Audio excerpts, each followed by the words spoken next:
As you are making your way back to your tables and as we are getting ready to restart, I do want to remind you that during the breaks, there is the open house that's available, and it's not only outside, but also upstairs. And that one of the desks that you'll see out there is the Ask Me desk. Particularly for that large portion that is new to the joint gathering, the Ask Me desk is about, so if you wanted to follow up with a meeting with some of the departmental staff, that's a good place to go to do that. And they're also a good place in terms of resources that are available in the open house. Okay. I also wanted to note a couple of upcoming events. So the 15th Annual Special Chiefs Assembly for the BC AFN in Kakatmuk and Silix Territory in Merritt, BC at the Nicola Valley Institute, March 7th through 8th. So coming up and wisely planned before spring break. And the First Nations Business Forum set for February 19th and 20th here in Prince George on Ledley Dene territory. So it's a one-day event. Okay. Did you want these, Jess? All right, I'll ask you to wrap up your conversations, and just as we transition, I do have an old-fashioned trick I like to use. I'll ask you to raise your right hand, just to make sure that you can hear me. Make a circle and look at me through that circle with your thumb and forefinger very quickly, very quickly. Now I want you to take that circle, put it on your chin. When you have it on your chin, you're done the exercise, and I would point out this is not my chin. I like to do that exercise only to remind ourselves we pride ourselves on our professionalism and our listening ability. I said chin, I put it on my cheek, and those of you who haven't seen me do it 100 times were tricked again. I always fall for it too. So we do want to turn to the plenary on Child and Family Services jurisdiction. We're just coming up to 11:05, and so we'll turn to our 5 speakers, give them the time they need to get in there. If there is time before our lunch break, we will, of course, open the floor, and we just need the cooperation of our presenters.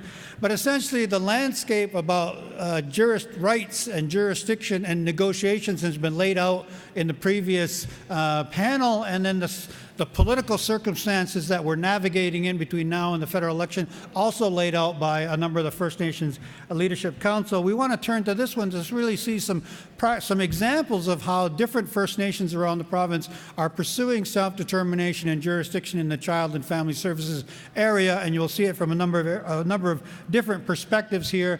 I also wanted to acknowledge that as a part of the joint gathering, the First Nations delegated agencies, about the 20 or so in the province, were invited, and I'm happy to say that about a half of them did indicate that their executive director or representative from those agencies, staff or board, would be present. So I wanted to welcome them as well. To get us started, I failed to call forward Cheryl Casimir on behalf of the First Nations Summit, and so I just want to make, and she snuck in behind me. I stand corrected. So properly introduced earlier, I'm speaking on behalf of the First Nations Summit, and in her role in terms of the tripartite approach to child and family services here in BC. Please help me welcome to the podium once again Cheryl Casimir. Sorry. Yes. I was just supposed to give some comments. Yeah, no, just be comments and then you can step down. Yeah, I will. Okay, perfect. I was just doing some clarification with Harold, because when I had been approached to do this, I was asked to just provide some comments and possibly a brief update on what it is that the Leadership Council is doing related to child welfare legislation, and that I wasn't really going to be a part of the panel. So I just clarified that. So when I'm done this, I'm going to sit back down and have my coffee. So I'm really happy to be here, though, to be a part of, or to be able to give some comments to set the context for this very important discussion that we're about to take place. As you may know, the Leadership Council, by way of resolution, has been mandated to work on the issue of child welfare reform and legislation. We've been doing our best to make sure that the interests and the priorities of British Columbia First Nations is reflected in the work that's taken place federally and at a national level. We've been really fortunate to have Mary Ellen Turpel-Lafond as a representative for British Columbia, making sure that those interests and priorities are brought to the table where they are currently talking about the legislation. I was also advised that possibly by end of today or by tomorrow at the latest, we will hear word on how close we are to the legislation coming to fruition. And in my opening comments, I shared with you that we still want to pursue legislation. That is the direction that we've been given by First Nations in British Columbia, and that we have been working on this matter for decades. We have been fortunate to have a number of experts who have been helping us do the work. At a tripartite level, we are one of the tripartite tables that exists across the country. So the Leadership Council sits at a table with Canada and British Columbia. And we also have the leads from the Leadership Council who sit at that table are myself, Regional Chief Terry Teegee, and Gookby Judy Wilson. To help us be able to do the work that we do at that level, we have a working group that is made up of a number of champions who are providing us with their expertise and their on-the-ground knowledge, their frontline work knowledge. So we've got Mary Teegee, Warner Adam, Deb Foxcroft, Jennifer Lewis, Michael Sudefeld, Lise Haddock, who is from the RCY office, and we are currently looking at including another member from one of the northern nations. But in addition to those champions, we have also Cindy Blackstock, who we're all familiar with, and the work that she does in this field. Grand Chief Ed John, we're all familiar with the work that he's done in the past, particularly with the report that he concluded after his engagement sessions throughout the province. And I just wanted to acknowledge other champions as well. We know of the work that's happening in Gookby Wayne Christian's community. And a previous champion that was a part of the Leadership Council leads as well as the working group was also Chief Maureen Chapman. And I know that many of you in this room are champions of child and family and child welfare reform. There's just too many to list, but I think that we are fully aware that this issue is of paramount priority to all of us. Too many of our children are in care, and we are all too familiar with the reasons why our children have gone into care. And I had mentioned in one previous speaking engagement about knowing about the dismal statistics that we all face in our communities related to child welfare. And a colleague of mine said that she does not want to refer to our children as statistics, because once you do that, you kind of lose sight of who they are as people and who they are as members of our community and of our nations. And that we need to just remember that they are little tiny human beings who all they want is to belong and to be loved. And that we keep that in the back of our minds, or actually in the forefront of our minds as we embark down this work.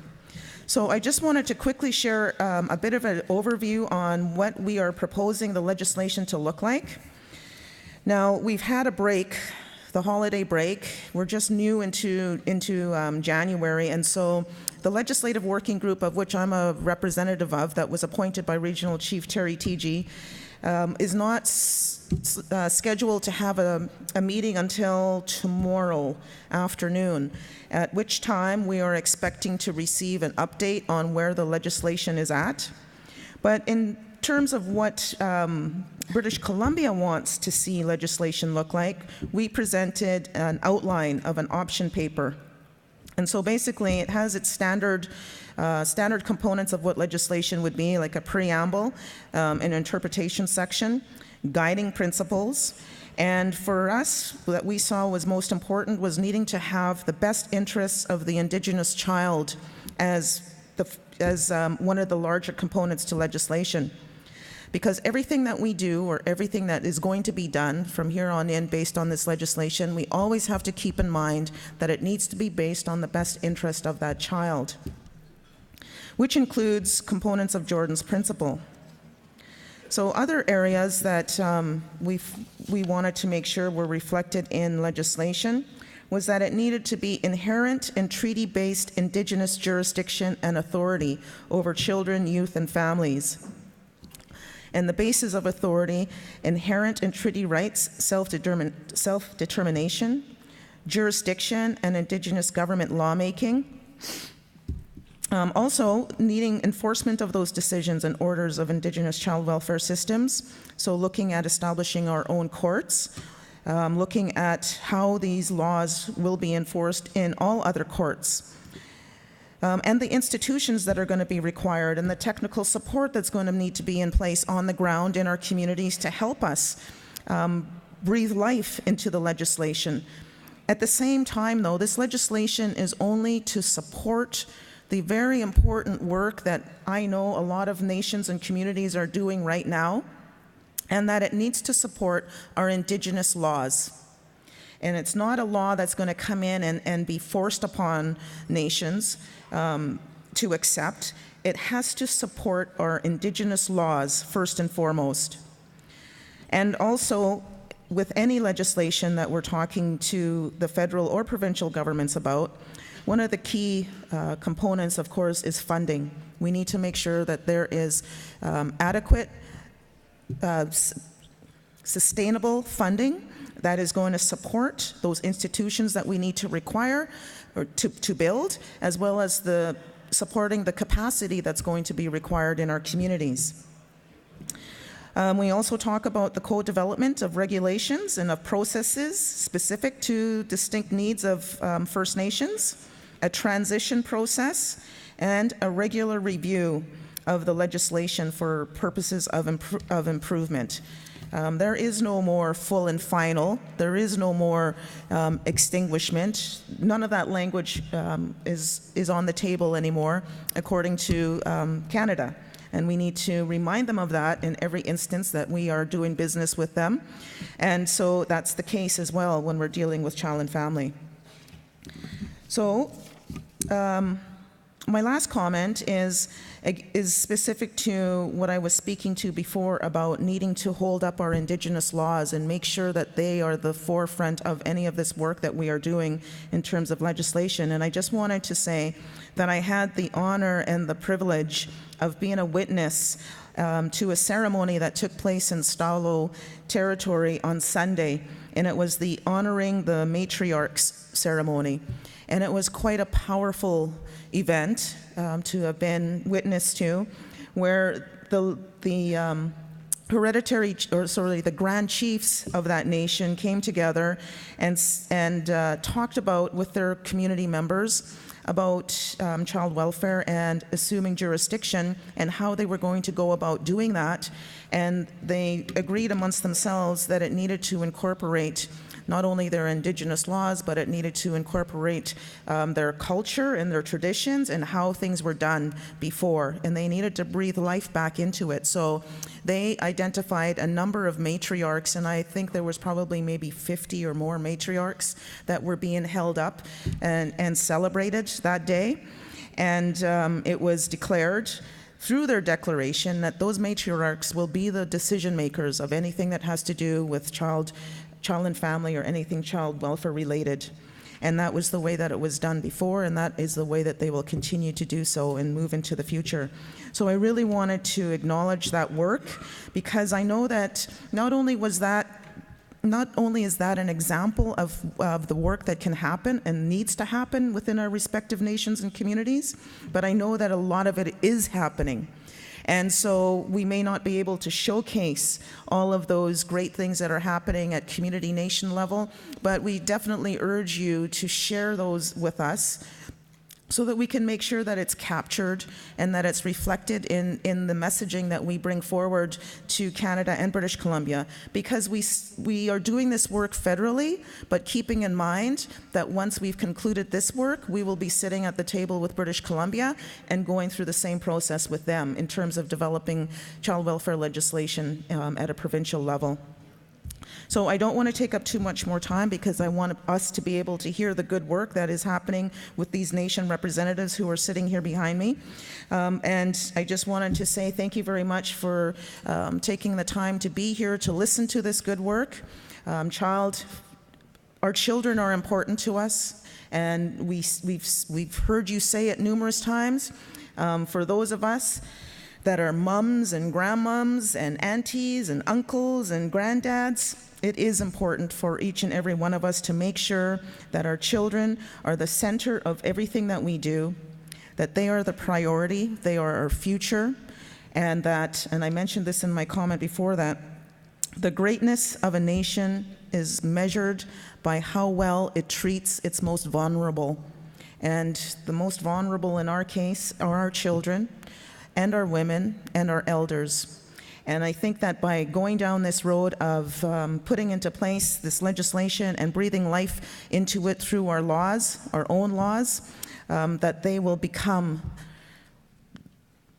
be the important people that we say that they need to be. And so without any further comments, I will turn it back over to Harold. So thank you for the opportunity.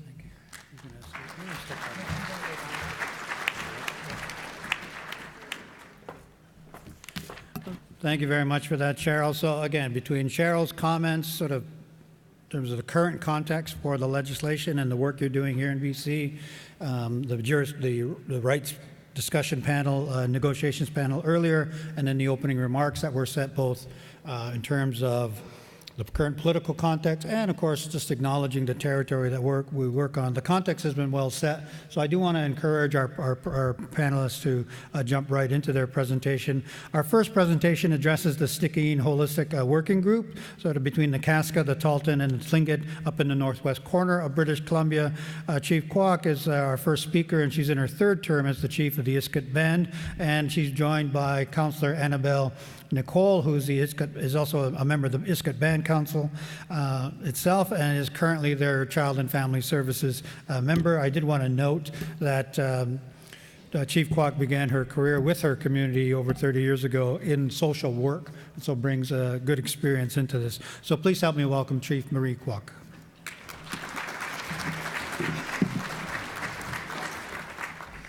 Medu. Chicholon hotie na de betsushie. Tiskia kun jasini.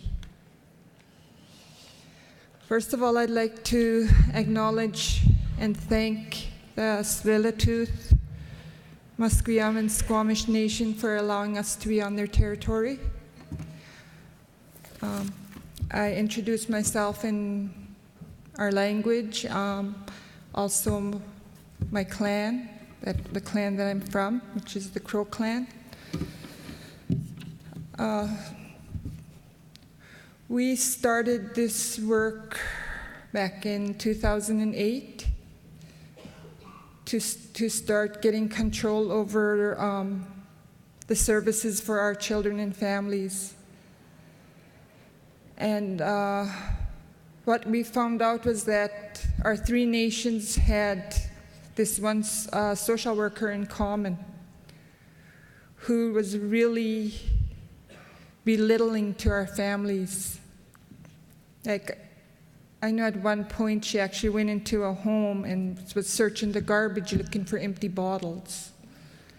That's what we had to deal with at that time. So our frontline workers got together from the three nations and started meeting and talking about what they could do to change this. And that started the birth of the Stikine Holistic Working Group. As Harold said, I started out as a social worker in 1978 in my community of Iskut. And to see the change that happened after Stikine Holistic Working Group stepped in and took over the Children and Family Services was amazing. It actually happened quite fast. In 2009, the three nations signed a protocol with the province of BC so that we had the say over how the ministry worked with our children and families. We also received funding from the province, and our Stikine Holistic Group was actually working group, was actually received very well by the province, because this was the first time that they had three nations working together on an initiative, and such an important initiative as our children and families. One of the things that we do as three nations is that any decisions that are made, any work that is done, starts out with the child in the middle. Because our children are important, they are our future. Right now, we're no longer in crisis management, we're in prevention mode. We don't really have a need for MSCFD anymore. They can't staff the office in Dease Lake, which is the main office for the ministry in our Stikine region. So our communities have been doing this work on their own for a long time. And a lot of this work went back to our matriarchs, our elders, because that's who our frontline workers started working with to get guidance. So as of a couple months ago, there's 0 kids in care in 5 out of our 6 communities, so that's a 76% reduction.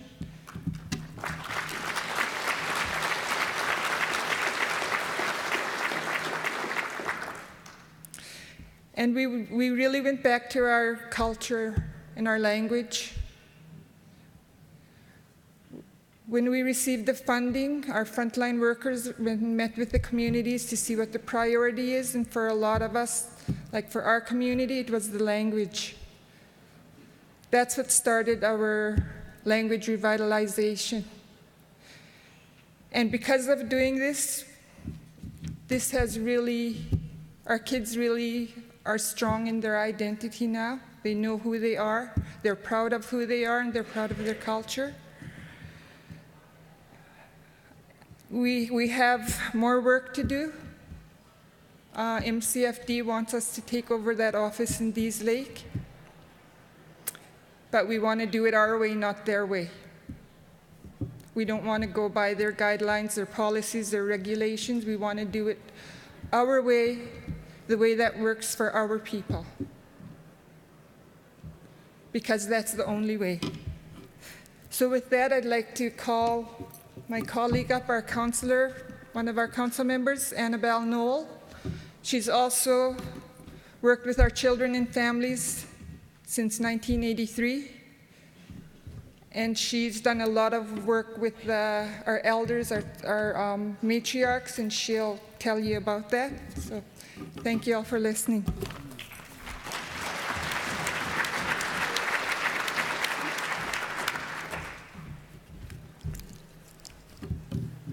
Thank you, everyone, for this opportunity to come up and share our story.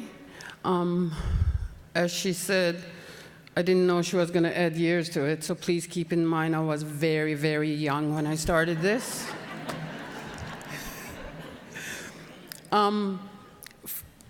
First of all, I'd like to acknowledge the territory we're on of the Musqueam, the Squamish, and the Tsleil-Waututh, and thank their ancestors for allowing us to come onto this land and do this. My ears, my eyes just popped open when the lady spoke about the matriarchs being acknowledged, because that's the route that we went when we first got into this. Because I was, not myself, but our frontline team was working with a family. We'd go to the family, say we did this health plan, this wellness plan to keep the kids with the parents. This is back in the day when they used to just come in and scoop and scoop and scoop and say we had no say. And said we set up this plan and we just keep being told, no, I'm not gonna do this, I'm not. And this was like a Sunday afternoon in the family home, two other frontline workers there with me, waiting for MCF to pull up in their truck. Don't want to lose these two little kids, keep saying, this plan's gonna work, this plan's gonna work. And I was just keep being told, no, I'm not going. And I thought, what could I do? Then I thought about my two other matriarchs who was still working in wellness, called them and said, Auntie, could you please come help me? And she said, well, did you call the other one? Then I phoned the other one. Auntie, could you please come help me? Two matriarchs walk in the door and ask, what's going on? And I said, well, this is the plan that we had. The mother did a 360 in front of our eyes. Oh, I'm going. I'm gonna go pack up. I'm leaving right now before MCFD come here. And I was just blown away, like, we've been working how long? Weeks getting up to this point. And then I started thinking, it took the grandmothers to walk through that door, because how many years of working with families, they could lie to our face, they could tell us no, they could agree with MCFD, MCFD drives away, they'll turn around and the wheels on the bus goes round and round. Took the grandmas to walk in when everything changed, because we have it in us, in our hearts. We do not lie to our grandmothers. They are our matriarchs. We follow them. They teach us. So being a little not realizing what I was doing, being politically correct, I wrote a letter to each of our matriarchs. Please meet me at our social development building. I sat there. No one showed up. Like, there's something wrong. They're mad. I attended a big conference in Prince Rupert, and then it clicked. We don't do that to our elders. So when I went back home, I went individually to each one of our matriarchs, asked them, could you please join us? Could you please join us? I'm inviting all the matriarchs to this building. Come and have a meeting. They all showed up. That was a lesson to me, that they don't take letters or anything, because they just took the lead on our child welfare. We had kids off of our reserve. They met with the ministry. They even told the workers, bring your team lead, because our team leads would be out of Smithers, maybe even Prince George. Bring them here. You're not taking our kids. And they brought our kids back into our community. Lower Post brought their kids back into their community.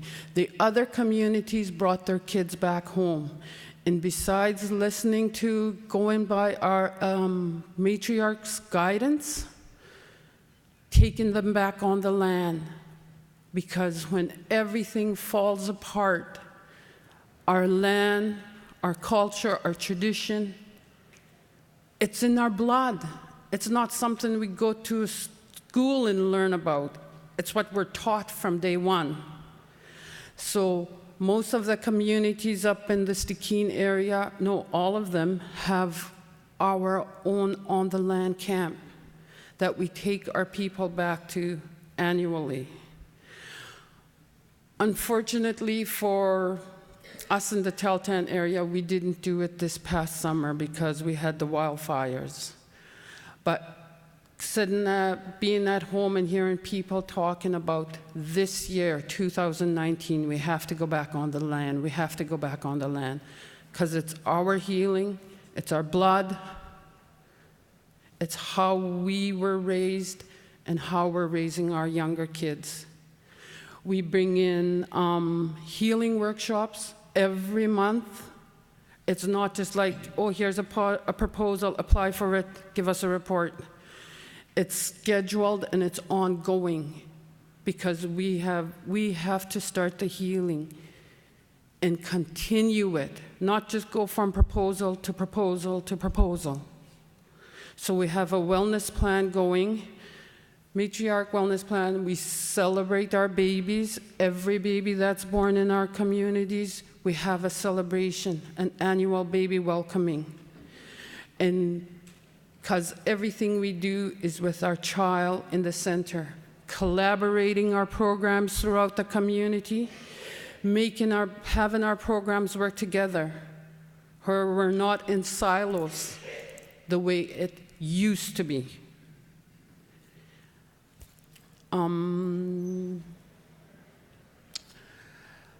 I have so much to say, but I'm sitting over here. Please approach me, and thanks to the chief for saying Annabelle Noel, not Annabelle Nicole. Thank you so much.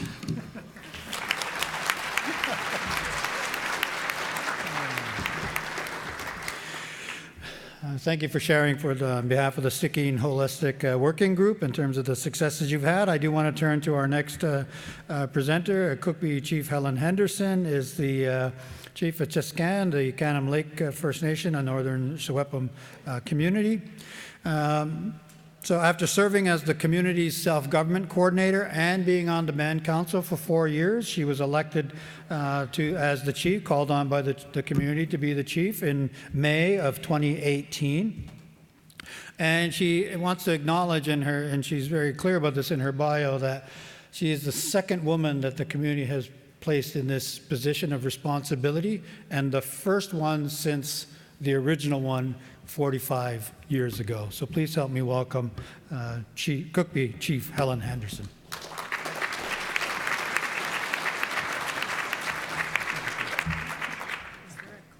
Yes, here it is. Green moves you forward. Okay, excellent, thank you.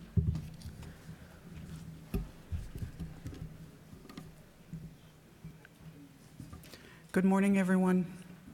My name is Helen Henderson, and I'm the chief of the Chkeskan First Nation, Canam Lake.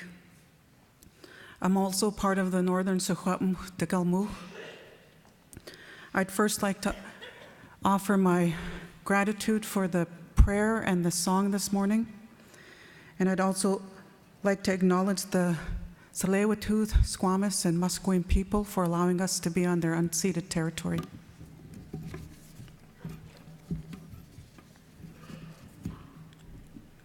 Let the Secwepemc. We are the Northern Secwepemc Degalmu. Today I want to share with you our journey toward full jurisdiction of our Jmemald, our children. We attach importance to a creator that put us here to look after Secwepemc Uluch. As Secwepemc, it is our intention to ensure our continuity on Secwepemc Uluch, as well as our survival. Thus, there's the value of the future generations.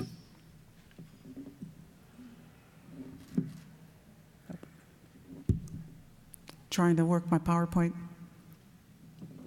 and it's not working. Oh, there we go. We carry the blood of our ancestors, and in turn, it is passed down to our next generations. The importance of family is shown and is practiced through daily life, from the elders to the parents and to the younger generations.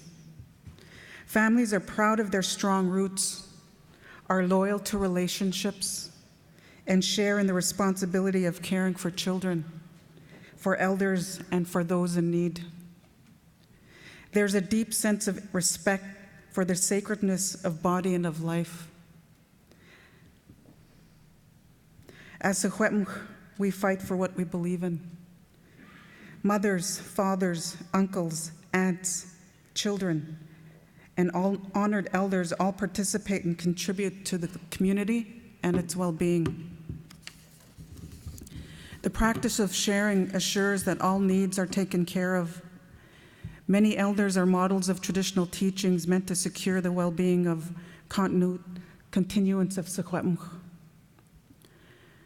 The Northern Secwepemc Degalmuch represents our 4 bands that came together to participate in the BC Treaty process, with over 2,500 members and include Chgeskin, Canham Lake, Stoachum Chaitlum, Canoe Dog Creek, Chatul Chmetum, Soda Creek Deep Creek, and Gechel, Williams Lake Indian Band.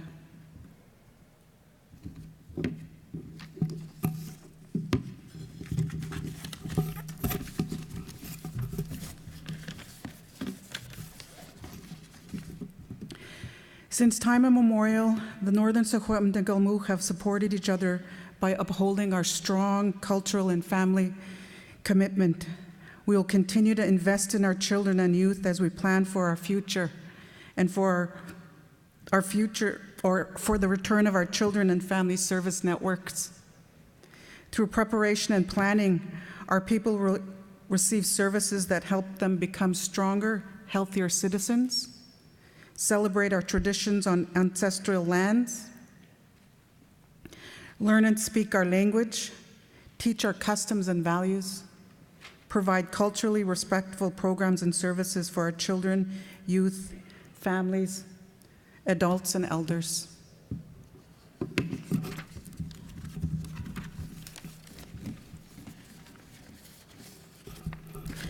As NSTQ leadership, our leadership took the foundation our members provided and we started building on it. Through the treaty process, we were able to access some funds through treaty-related measures to enhance our work. With this funding, we formed the NSTQ Child and Family Tripartite Working Group, and this happened early in our journey, where our 3 parties, the NSTQ, the province, and the federal government, came together to talk about transitional issues and what it's going to take to transition toward full jurisdiction. It also allowed us to conduct research on other child service models around the world. As Secwepemc, we welcome the opportunity to learn from other First Nations. It's enabled us to have heart-to-heart discussions with our community members, where we heard directly from our members on what they were going through, what they hoped for. More importantly, it allowed us to hear stories on traditional practice and values and how they want to see this incorporated in our modern practice. And the slide that I have up here is from an evening session that we had in one of our NSTQ communities, my home community, with our own children. And our children were able to provide direct input on what they want to see for their future through depictions of their artwork and through stories that they were able to tell throughout the evening. And it was a pretty powerful evening.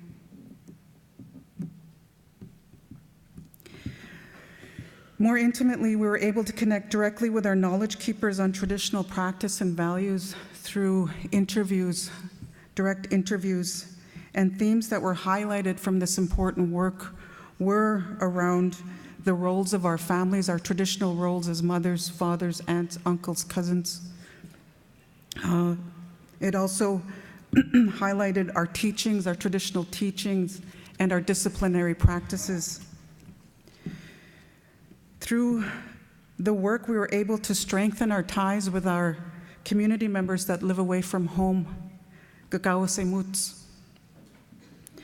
A consistent message that we heard throughout the urban centers were the importance of connection, being connected to our land base, being connected to family, and being connected to community.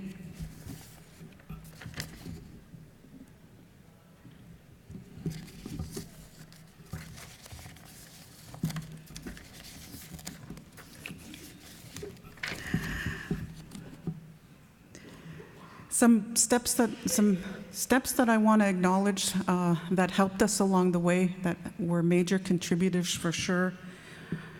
The Jamamul Project.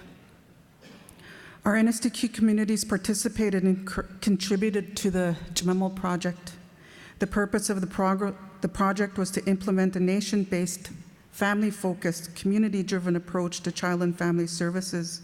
And it's important for us to acknowledge the tremendous strides the Secwepemc Nation Tribal Council made in their leadership roles in their path toward achieving full jurisdiction.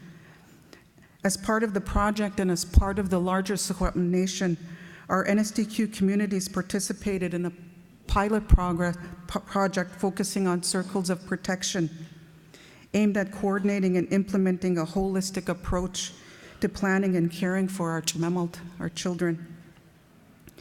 We take pride in continuing strengthening our relationship and working together with all our Jamemalt and with all 17 Secwepemc communities.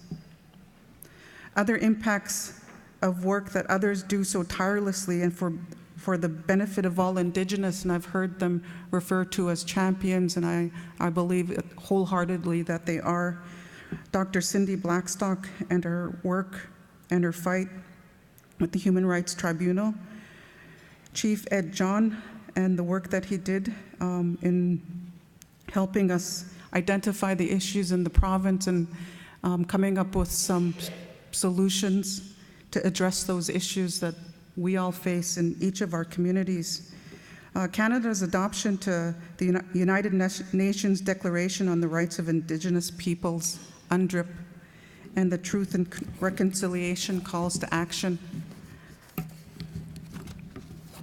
As we continue to do the work on the ground, it's important for us to acknowledge, and it's in us as Secwepemc to acknowledge the important work that happens at higher levels for those champions that continue to advocate on our behalf. We've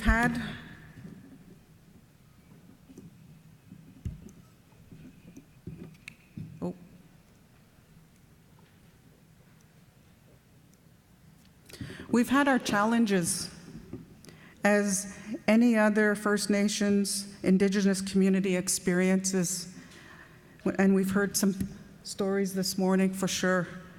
It is up to us as NSTQ leadership and as chiefs to take those challenges and advocate at higher levels to ensure the work can be carried out.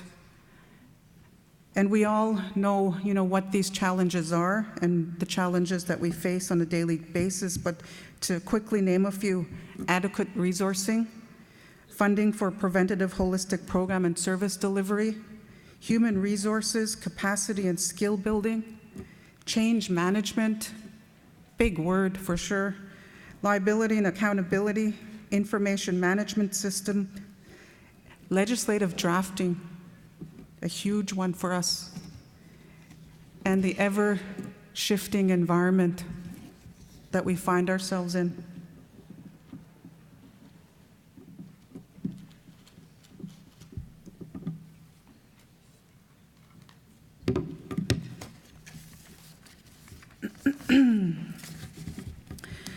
Last summer, June 2018, our NSTQ signed our agreement in principle. It was a major milestone for the NSTQ. Our child and family work and the language in our chapter was a huge part of our members' decision to advance into final agreement stage. The work that we've undertook and we're building on around jurisdiction will need to involve decisions on our post-treaty model and what that will look like, exploration on operational and oversight models, engaging the community consistently, and codifying our laws. In terms of program and service delivery, exploration and decision on community-driven program and service delivery models, and transition planning, and that's the work that we find ourselves in now around change management and what that's going to take for our NSTQ communities, what's that going to take for MCFD and the federal government. capacity building, we continue to work on every single day in each one of our NSTQ communities, and community development.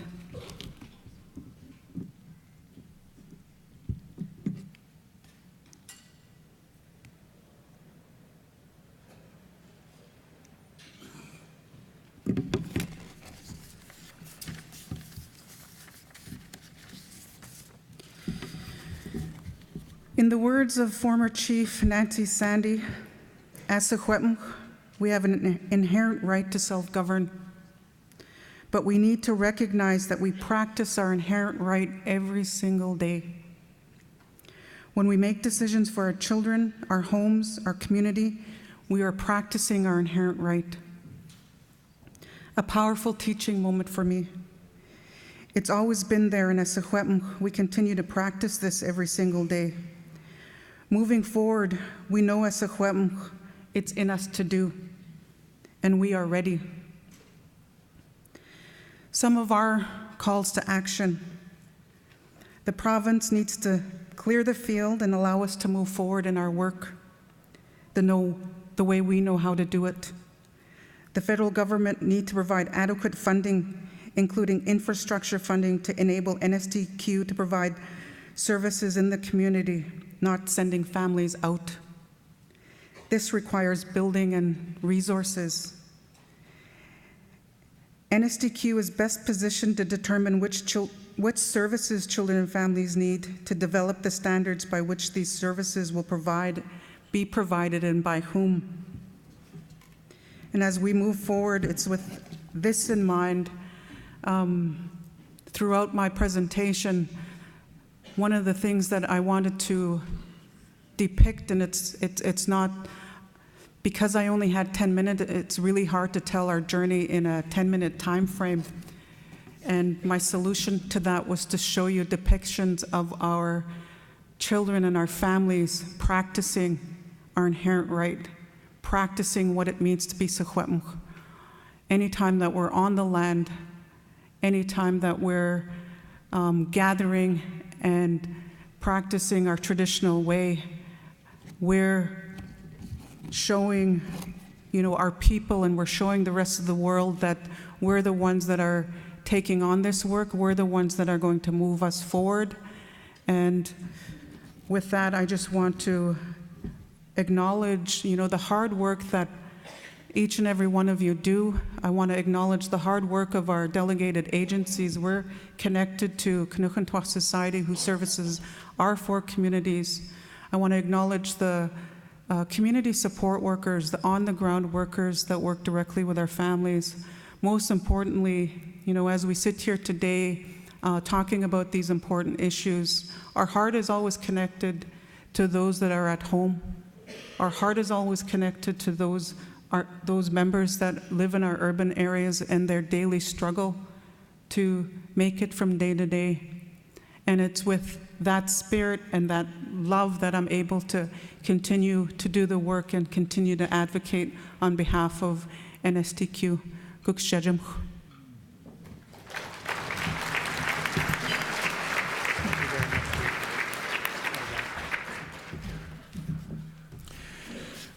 Thank you very much, Cook B. So we turn now to our final speaker, who will take the remainder of our time. Of course, he's well known to many of us as a Coast Salish member of the Cowichan tribes, legal practice where he represented on child and family issues, and of course as the Hulkamanum Treaty Group negotiator and as the chair of the First Nations Summit Chief Negotiators Forum, Robert Morales.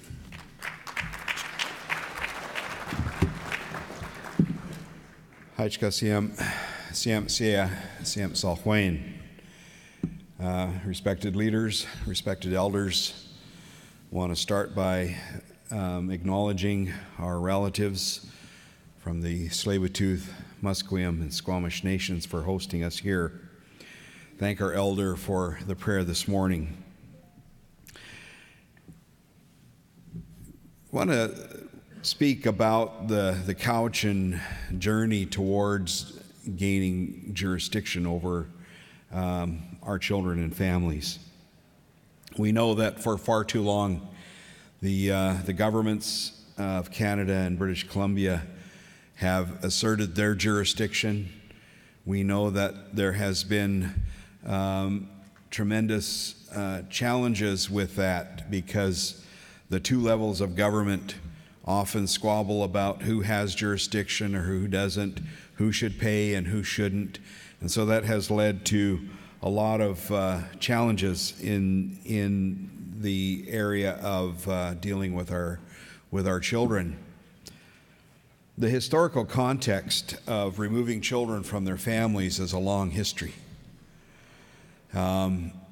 starting with the whole initiative around residential schools. Removing children because of assumptions in terms of what was best for that child. I can only imagine the feelings that went through my mother as a child of 4 years old. She was removed from her family in Nanaimo and taken to Kokalitsa Residential School and grew up there until she was a teenager. And so that was based on assumptions that was best, that was in the best interests of that child. And that transformed into what we now call the child welfare system. Again, based on external thoughts, external values, external, determinations of what is good and what is best for this child. And the assumption that it's often best that the child be removed from their family. We're talking now about getting away from that, moving away from that model, and to recognition of the inherent right that we have as First Nations to be self-governing, to have the jurisdiction over our children and our families, to assert and to have recognized the sovereign right that we have. I want to recognize our leadership at Cowichan. Our chiefs over many years have been, and our councils have been determined to get to a point where we have this right of self-determination. It started back in 1976.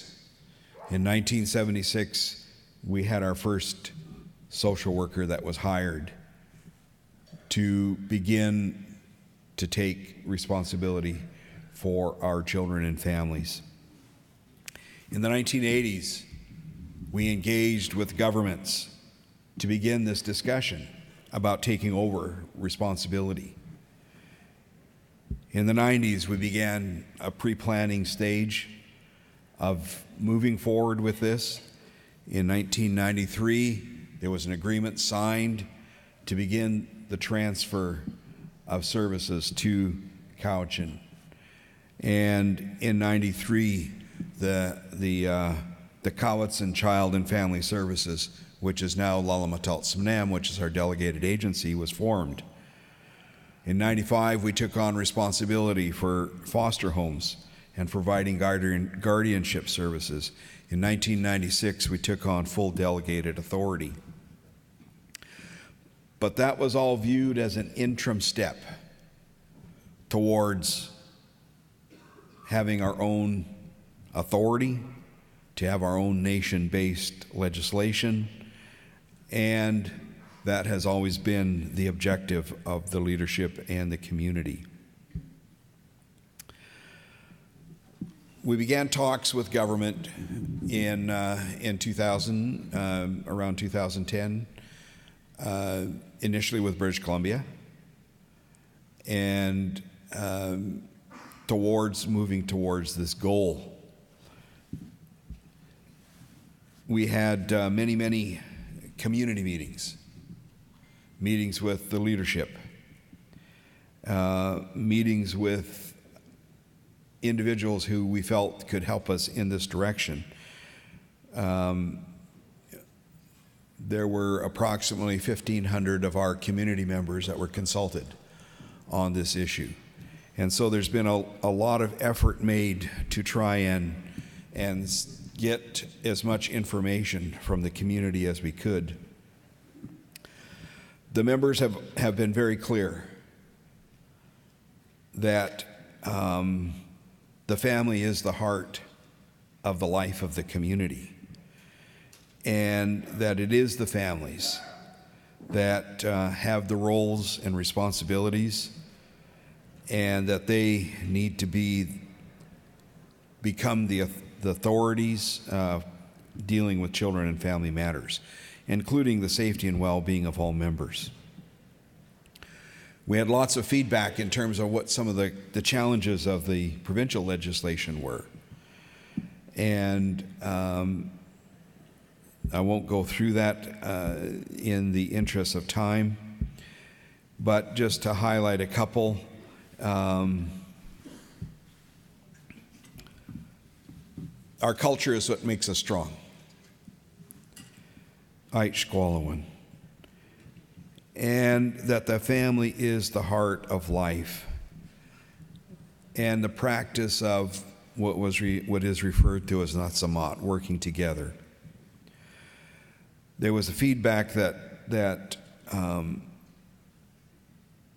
teachings that we have are a lifelong practice, and that we need to begin to reestablish those teachings and have them become part of the work that we do.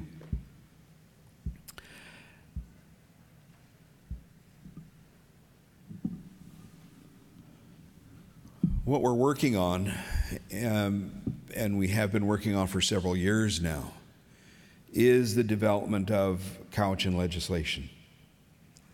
So we have the initial draft of legislation. We have one part that deals with the culture. And as we look to the south, in terms of our American relatives who have had a federal legislation for a number of years now, many of the tribes in the United States have codes. And so we felt that we wanted to begin to develop a cultural code. And so we're working with elders, with the community, to put that together, to form the basis on which we'll move forward. We need to have that cultural component. We're also working on, we've divided the legislation into two pieces. One piece that deals with the prevention aspects, and one piece that deals with the protection aspects. That may change as we continue the consultation with our membership. We'll see how the feedback goes in terms of that approach. We've been through a few meetings now, and we've met with council. Happy that Canada is now part of the process. That this week we will be signing an agreement to formally begin the process of transfer of jurisdiction, or recognition, I should say, of jurisdiction rather than transfer. It will be a recognition of Cowichan jurisdiction. We're working with the provincial government in terms of developing the legislative approach. And when we started this, it was a different time, even though it was just a few years ago. I think that there are new thoughts in terms of the recognition of Indigenous law. And so we may have to go back and reconsider the approach. But we are moving forward. Look forward to seeing what is in the federal legislation, although we really don't feel that the federal legislation will necessarily have a huge influence over the way that we plan to move forward. we plan to move forward on the basis of couch and law and couch and jurisdiction. And we will develop that and we will implement it. We're working with the Chief Justice of the Provincial Court in terms of beginning to make those contacts with the judiciary and with the legal profession, because aspects of this may go into that system still. The emphasis is, and in discussions with Chief Seymour, certainly the emphasis is going to be on prevention. And that's really where we want to see our efforts go. When I'm speaking with Chief, I believe he said that we haven't had one removal this year through our delegated agency. And I know our delegated agency is doing a lot of good work, and it will be an interesting time as we begin to transition. I'm sure there'll be lots of challenges as we look at practice. One of the pieces that we're going to be doing is researching the issue of liability. How do we deal with that issue in the context of self-government and the context of the council having the authorities?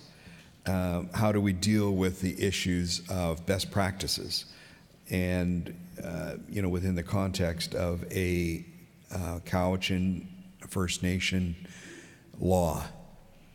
And so there are pieces that we're going to work on that are exciting and I'm sure challenging in terms of how to implement.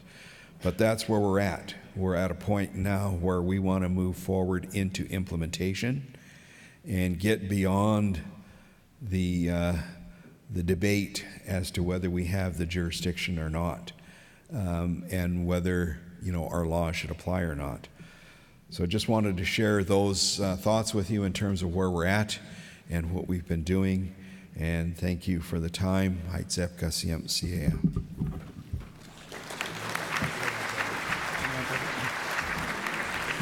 So as you see, Jesse is handing out the gifts to acknowledge the gift that our presenters have provided to us by giving us the insight into the hard work that's needed to be done to accept the responsibilities and that come with exercising jurisdiction and engaging in the negotiations necessary. I have a scintillating summary prepared, but we'll skip that. I will just apologize to the degree that my head kept popping into the screen and was a distraction.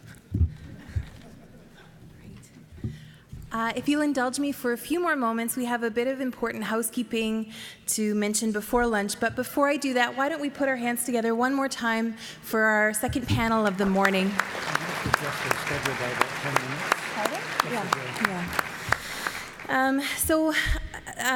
This is kind of the last time we're in plenary until later on in the afternoon. So without going through the whole agenda, which you have a copy of, after lunch, promptly at 1 o'clock, or maybe, at most 5 minutes after, we have 3 interactive breakout sessions, and the rooms and the titles are in your agenda.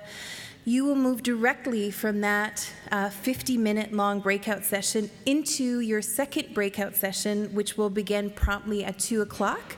And again, those are in your agenda. Please note that there is a special session for elders and youth beginning at 1 o'clock in the Mackenzie room. And then at 2 o'clock, there's a special session for youth to help them reflect on the discussions from today and prepare for a special meet and greet with Honourable Minister Bennett, which is happening on Wednesday afternoon. So really looking forward to those breakout sessions. Then we have a break in the afternoon, and we're back in here for plenary at 3:15, where we'll hear back from all of the breakout session hosts. Just a note on sort of recording and reporting out, just want to remind folks that these sessions are being recorded, but not necessarily live streamed. And we're also grateful to note takers who will be in each session capturing the discussion that takes place. There's also at table 18 in the marketplace a booth called Sharing What We've Learned or something like that. And what they're doing, it's the folks in the purple shirts. They're recording your stories on your community's history, your culture, your perspective on rights, or really anything else that you want to share. And so they have a sign-up sheet, and they'll be filming in the Fraser Room throughout the gathering. So if you're interested in sharing a story, getting your voice heard on whatever feels important to you, please do visit them at Table 18 and get on that sign-up list. 2 more notes about lunch before we go to our prayer for lunch. The room for meals is quite small, and so we would like to ask, if at all possible, that we kind of stagger the order in which we go into the room to get our meals. And so I'm going to ask that we make space for elders, or diabetics, or folks with children, or maybe folks like me who are pregnant and ravenous, to take a first crack at the lunch table.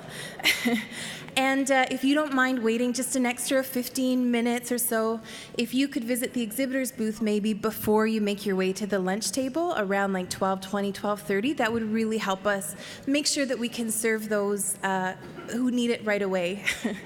On that note, if you are an elder or somebody else who would like assistance, like maybe you would like a plate brought to you, could you please raise your hand right now, and we have volunteers who will prepare a plate and bring it to you. Raise your hand high if you would like the assistance of a volunteer.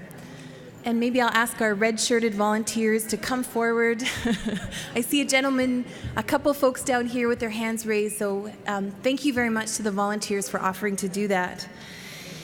I think that's all of my housekeeping. So at this point, I would like us to turn our attention and our respect to Paul Sam to come up and do a prayer, a blessing for the lunch.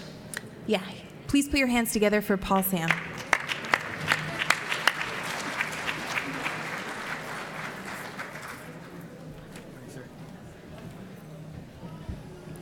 Siemnischelja,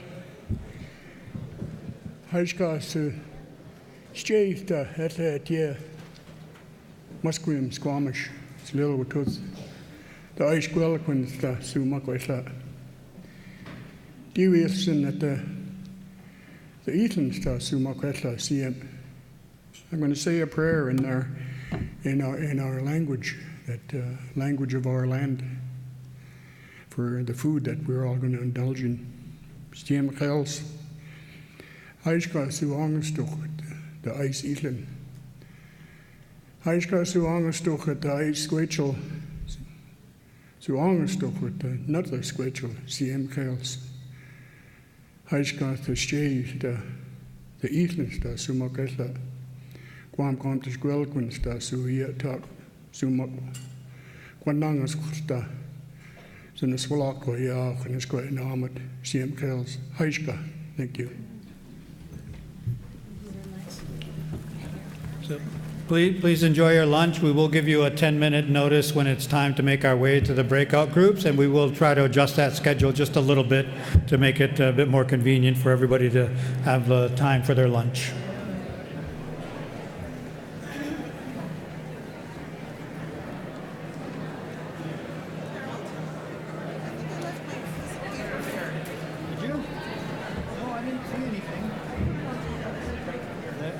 That letter, I was wondering about that.